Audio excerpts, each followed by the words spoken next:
The Truth Room with Jane,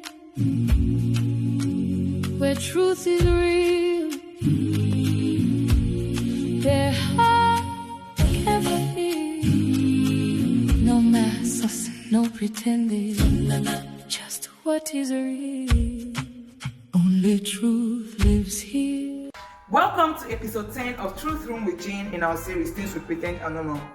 This is the final episode, and today I don't want this to sound perfect.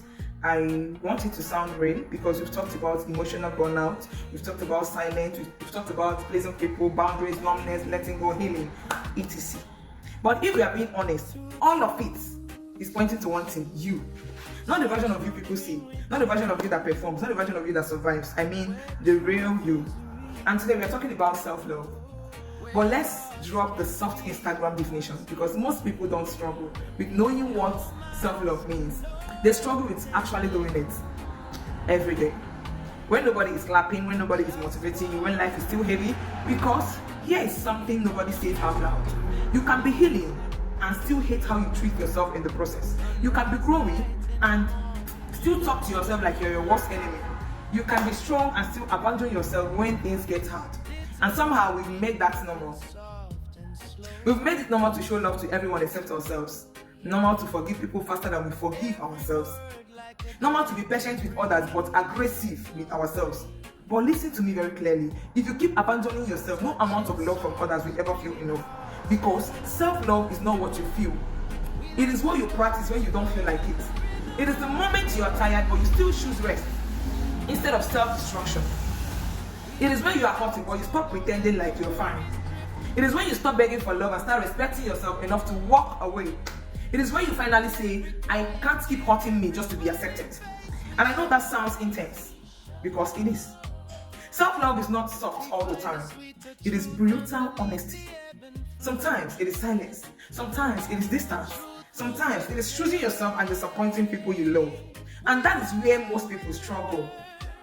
Because we have been trained to think that choosing yourself is selfish.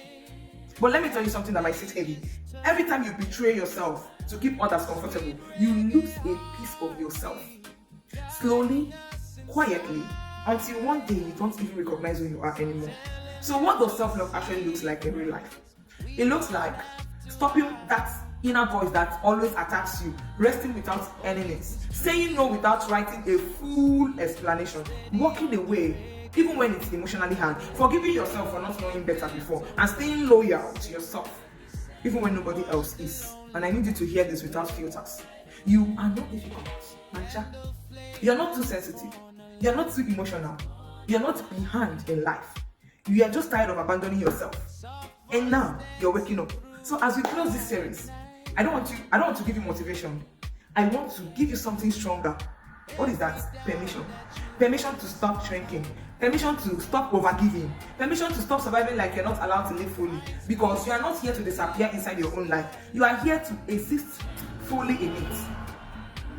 So this is where we're going to draw the curtain on things we pretend are normal. And if you followed me, or if you followed this episode from 1 to 10, then maybe the real story was never the episode. Maybe it was you slowly returning to yourself. So this is Truth Room with Jane, and this is the end of the series. Stay blessed, and thank you so much for engaging. God bless. The Truth Room with Jane, where truth is real, their heart can feel. No masks, no pretending, just what is real. Only truth lives here.